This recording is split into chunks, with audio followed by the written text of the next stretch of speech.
Next question is from Paula Angela. What are your big 4 supplements? This is going to be hard for Sal. Yeah.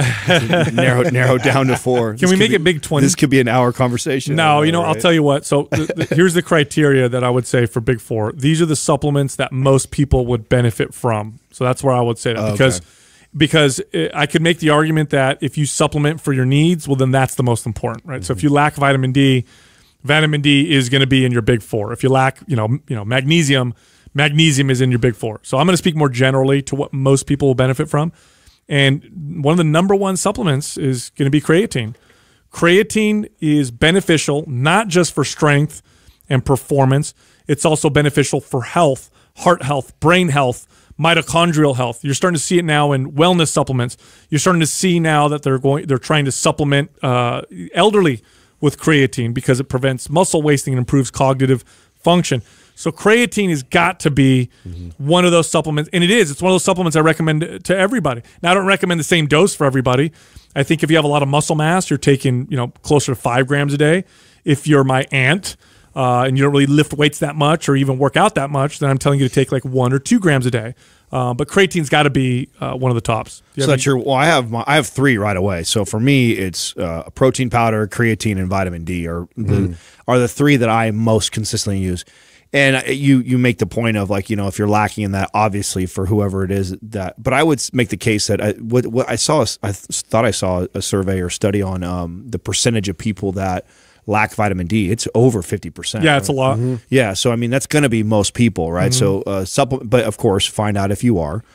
Before you take that advice. So vitamin D for me is a staple every day. Creatine right now I'm taking every single day, and almost every day, I would say every other day or every couple of days I'm using whey. Now that is just because whey, or I bounce between that and the vegan protein. So, but that is only because I'm not meal prepping right now, and I'm not getting all my food or all my protein through Whole Foods.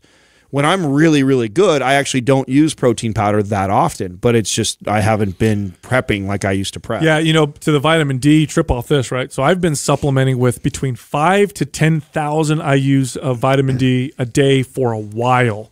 And I also take cod liver oil, which has got a decent amount of vitamin D in it. I went and got a blood test recently for vitamin D because I had one previously, and I think, okay, I want to test my vitamin D levels semi-regularly because I don't want to take too much. It's a fat-soluble vitamin, and too much vitamin D is not good for you either. I went and got tested, and my vitamin D was at 45, like right in the middle. And I supplement with 5,000 to 10,000 every single day. Yeah, that's crazy. It just goes to show you. Yeah. Now, and I try to stay active. But here's the deal. I'm not outside that much. Most people aren't. And I live in California. Right. You live in a cold place. Go get your vitamin D levels tested. Low vitamin D, it's like a hormone. It screws up your hormone levels. Your immune system is shot. It ruins it could cause anxiety, sleep issues, lots of problems. I've had clients who've had just all these health issues, got their vitamin D levels tested, started supplementing with vitamin D, gone. All because it's a huge one. That's number 1 for me. Really? I mean, is vitamin D. Vitamin D. I've tried with cod liver oil as well, and then whey protein and creatine, and then let's see. The last one was it was a toss-up probably between magnesium and zinc. Oh, Can we count your Cialis, or does that not count as that's not a supplement? That's not considered. Yeah, that's prescription. Viagra is the one that it's essential for him. It's essential. Yeah. Here's the other one I'll add: some kind of an omega-3 fatty acid. So fish oil. Yeah. I think fish oil's got a lot of value for the average person because our fatty acid intake tends to be pretty much off. It's got anti-inflammatory properties. It helps, thin the blood. It's probably good for you. Now, if you eat fish, do you need to take, regularly? Do you need to take fish oil?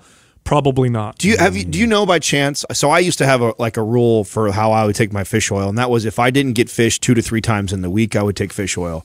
If I got it 2-3 times in that week, I wouldn't take it. Do you know do you have any idea of I don't know if that's correct. Like if I should be eating fish only once a week, and that's plenty to get enough of fish oil in there? Or what's interesting is that when you look at, and here's a problem with these studies, is they're all survey based or whatever. It's hard because they're not controlled, but it seems to be the more fish you eat, the better. So like the people that eat fish a lot seem to have better health than people who eat fish sometimes, and they seem to be better than people who eat fish rarely. So I would assume that fish oil, regular supplementation is probably a good idea. I can tell a difference when I take it. That's one of the supplements I take all the time. I take cod liver oil and I take regular fish oil because cod liver oil is not as high in the DHA and EPA. So I take both. You know where I can see it more than anything is actually in my dogs. So whenever the dogs start to get skin issues or hair issues, you give them fish oil? I give them fish oil, and within about 3 days, it clears up. Their coat looks 3 times richer. Their hair starts to grow back in those places.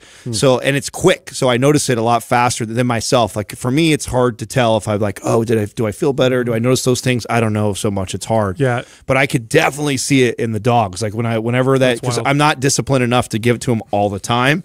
A lot of times I'll notice that I'll start to see something going on with their losing hair or something, and then I'll do that, and then I notice it. Now, what do you do? Do you open the capsules? Yeah, and I pour it on their dog food. Oh, they probably love that. Yeah, because they smell of fish, right? So they won't eat the pill by itself, but if I crack it open and then I pour it all over it, then they'll eat it. By the way, here's a little trick. Some people, when they take fish oil, they don't like that. They'll kind of taste it afterwards or whatever. Here's a trick, very easy. Freeze them. Throw them in the freezer. Yep, take them frozen in there. You don't get that anymore. Oh, interesting. Yeah. And it's probably better to do that. It has something to do with like lemon or something. I heard like citrus helps. Nah, they make some that are like lemon. Yeah, they flavor. make the ones. So I have one specifically for the dogs that are supposed to be bacon flavored, but they still smell like fish. It's that is a nasty burp, dude. It is nasty. So, but you probably a good idea to freeze them anyway because it can go bad. Well, I was going to ask you. So if you freeze it, then it doesn't change how it ends up getting digested and then broken up, and it just keeps it. Longer, I would think. Yeah, I would think it takes a lot longer. And like again, fish oil, it's a food, so it'll go bad. So if you keep your fish oil in your cabinet it's like all the time,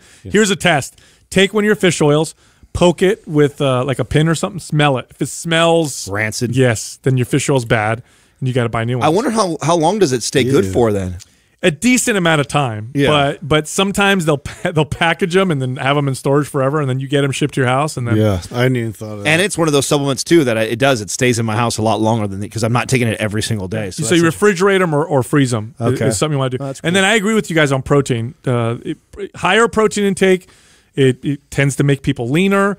It helps with appetite. Of course, it helps with muscle building. That's a fact. So I would say protein powder is one of those. And again, and just like you said, Adam, use it when you're not hitting your protein numbers. That, of course, that being said, most people don't hit those. Well, that's how I am with all of the only one I'm not is creatine, because creatine is really hard to get that additional like 3 to 5, right? Because I think I forget how much steak pounds. You have to eat pounds of steak to go over the RDA. I think of like creatine, right? So that's not happening. So creatine, I'm probably the most consistent when I'm lifting and I'm decided I'm gonna take it. But even the vitamin D, if we had a week where like I have trips where I'm out on a boat in the lake, like, and I am in the sun for 6-7 hours every single day, I'm not taking vitamin D during that time. Like, so if there's times where if I'm prepping my food and I'm hitting my protein intake, I'm not using my whey protein powder those times. If I have a week where I'm eating mostly fish all week long, I'm not taking it in there. So always the goal is to go after all this stuff through whole foods. But the reality is, I would say those are probably, I agree, the big 4. Here's a special mention. I'll throw one in just for a special mention is choline. Choline, there's some debate as to whether or not it should be an essential nutrient. A lot of people lack choline. Women in particular benefit from having some choline, and it helps with brain function and general health. Where do you get choline naturally? Egg yolks are the best source. But if you don't eat those on a regular basis, supplementing with choline, and here's a great thing you could do. This is a fun combination. Take some choline with your coffee or your caffeine and throw a little theanine in there, which we talk about all the time. Nice buzz. You get a great buzz doing that.